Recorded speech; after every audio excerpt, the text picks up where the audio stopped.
Jhansi workers union के zonal president RD Sharma ने सैकड़ों समर्थन के साथ नॉर्थ सेंट्रल रेलवे यूनियन का दामन थामा है।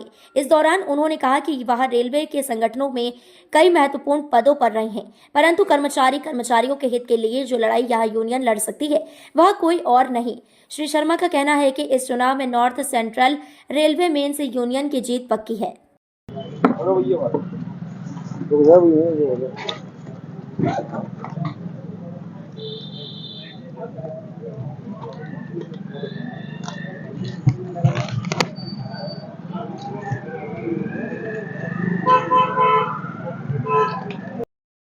था पूरा आरडी शर्मा जी ने, लेकिन आपने देखा है कि हमारे आरडी शर्मा सर के साथ ऐसा कुटाराघात किया गया कि जिसने वृक्ष लगाया, जिसने उसको सिंचित किया, और उसी के जो है, जैसे अभी हमारे आरडी शर्मा जी ने कुछ पहले होके आया, तो मैं पर्सनल में एक बाबू के पोस्ट पर वो हुआ हूँ, तो शामिल भी हुआ हूँ। फिर हालांकि मुझे ये मौका नहीं मिला कि आरडी शर्मा सर के मैं काम कर सकूँ, लेकिन आरडी शर्मा सर की जो विचारधारा थी और जो इनके जो संघर्ष थे और जो इनका नाम था, जो कर्मचारियों के बीच में इन्होंने जो काम किए हैं, उसके बारे में मुझे काफ़ी लोगों से, पुराने लोगों से, वो जो साथी थे उनके बारे में हम लोग सुनते थे आरडी शर्मा सर के बारे में कि इन्होंने 2013 में एक। मैं आरडी शर्मा वर्कर्स यूनियन का जोनल प्रेसिडेंट हूँ। इसके पहले मैं एनसीआरएमएस का जोनल प्रेसिडेंट था। 2015 में एनसीआरएमएस का गठन किया था, तब से मैं जो है संघर्ष कर रहा हूँ एनपीएस के कर्मचारियों के लिए। उसके पूर्व मैं मंडल मंत्री था नॉर्थ सेंट्रल रेलवे एम्प्लॉयज संघ का।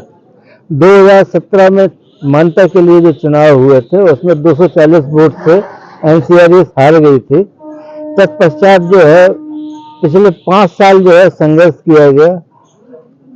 2013 में जो चुनाव हुए उसमें हम लोगों ने संघर्ष किया और झांसी मंडल ने सबसे ज़्यादा वोट हासिल किया था, लेकिन जो वोट मिला था, जिन वादों के ऊपर मिला था, ऊपर के जो नेतागण हैं, जो रिटायर्ड नेता थे, वो पलट गए अपने वादों से। नतीजा ये निकला कि जो है जो कर्मठ लोग थे उनको षड्यंत्र के तहत धीरे धीरे बाहर कर दिया गया और नई पौध लगाना उन्होंने चालू कर दी। आज नतीजा क्या है कि जनरल सेक्रेटरी आरपी सिंह है एनसीआरएस में, उनका लड़का वर्किंग जनरल सेक्रेटरी है, और जो कामगार लोग थे जिन्होंने संघर्ष किया था वो सब बाहर हैं। आखिर कहाँ है ये ट्रेड यूनियन का कंसेप्ट? जिन मुद्दों पे जब सिंगल यूनियन थी 2007 में हम लोगों ने संघर्ष किया, तब तो हम लोगों को काफी यूज किया, उसके बाद में दूध की मक्खी की तरह निकाल के सबको षड्यंत्र के तहत बाहर कर दिया। आज मानता के चुनाव 2013 के बाद में 2019 में ड्यू थे, जो कि 6 साल का टेन्योर था। रेलवे ने 5 साल की मानता इनको फ्री में दे दी दोनों यूनियन को। आज 11 साल बाद में चुनाव होने जा रहे हैं। गैर मान्यता प्राप्त जितनी यूनियन है वो सक्षम है नहीं है कि उनका कोई फेडरेशन हो या वो सरकार के विरुद्ध कुछ घोषणा कर सकें। उम्मीद है इन्हीं दोनों यूनियन और दोनों फेडरेशन से। अपेक्षाकृत एनसीआरएस के मेंस यूनियन को मैंने बेहतर समझा, और चूंकि षड्यंत्रवश एनसीआरडब्ल्यू को बाहर कर दिया गया था, तो हमारा अपना वोटर हमको कहीं ना कहीं संघर्ष करना था अपने 2004 के बाद में जो भर्ती हुए हैं कर्मचारी उनके लिए। उसको देखते हुए हमने मेंस यूनियन को सपोर्ट किया है तन मन धन से, और इनसे उम्मीद जाहिर की है कि आने वाले समय में फेडरेशन लेवल पर संघर्ष कर एनपीएस के संघर्ष को ओपीएस में कन्वर्ट करने का काम करेंगे, क्योंकि जो ओपीएस आई है, यूपीएस आई है, वो एनपीएस से भी बदतर है। एनपीएस फिर भी यूपीएस से सही थी, लेकिन रेल कर्मचारी वन नेशन वन पेंशन होना चाहिए। उस आधार पर जब हमारी अर्थव्यवस्था इतनी कमजोर थी 2003 के 4 के पहले, तब तो हम ओल्ड पेंशन दे रहे थे। आज अर्थव्यवस्था तीसरे नंबर पे करने का दावा सरकार कर रही है, तो हमारे कर्मचारी, जो नए कर्मचारी हैं, उनका भविष्य सुरक्षित नहीं है। भविष्य की लाठी, भविष्य की रोटी सुनिश्चित करने के लिए रिटायरमेंट के बाद में एक उम्मीद है। हालांकि मैं ओपीएस का कर्मचारी हूँ, मुझे ओल्ड पेंशन की पूरी फैसिलिटी मिल रही है, लेकिन मेरा संघर्ष सिर्फ उन साथियों के लिए है कि वो भी इसका लाभ लें ओल्ड पेंशन का। एनसीआरएस का जैसे आपने बताया कि आप काफी संघर्ष किया आपने, इसके बाद केस में आपको निकाल दिया और लोगों को निकाला है, तो ये रणनीति उन लोगों की चलती है क्या राजनीति के लिए?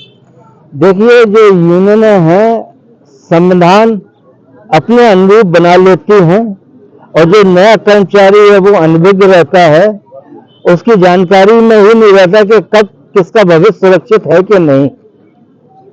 ये सबसे बड़ा ड्रॉबैक है। या तो पूरे भारतीय रेल में यूनिवर्सल जो है कॉन्स्टिट्यूशन होना चाहिए कि जितने भी जोन हैं ट्रेड यूनियन एक्ट के तहत सबका संविधान एक होना चाहिए, लेकिन यहाँ पर संविधान सब अपने अपने अनुरूप बना के अपने हिसाब से व्यापारिक इसका यूज कर रहे हैं। मेंस यूनियन को मजबूत करने के लिए आपकी रणनीति क्या है? मेंस यूनियन को मजबूत करने के लिए, चूंकि मेंस यूनियन में फिर भी कैडर वोट है और मेंस यूनियन में ताकत है वो, और फेडरेशन में एआईआरएफ में तो जो सरकार से लड़ सकती है। कुछ गलतियां हुई हैं जेसीएम लेवल पे, लेकिन आज की तारीख में जो उम्मीद है सिर्फ एआईआरएफ और मेंस यूनियन से ही है। बकाया तो सिर्फ छलावा है, क्योंकि सब व्यापारिक हो चुके हैं ट्रेड यूनियन के नाम पर। क्या लगता है चुनाव में किसकी जीत होने वाली है? मेरा तो मत है कि मेंस यूनियन को अच्छे मतों से जो है विजयी होना चाहिए। उसी दिशा में हम लोग प्रयासरत हैं।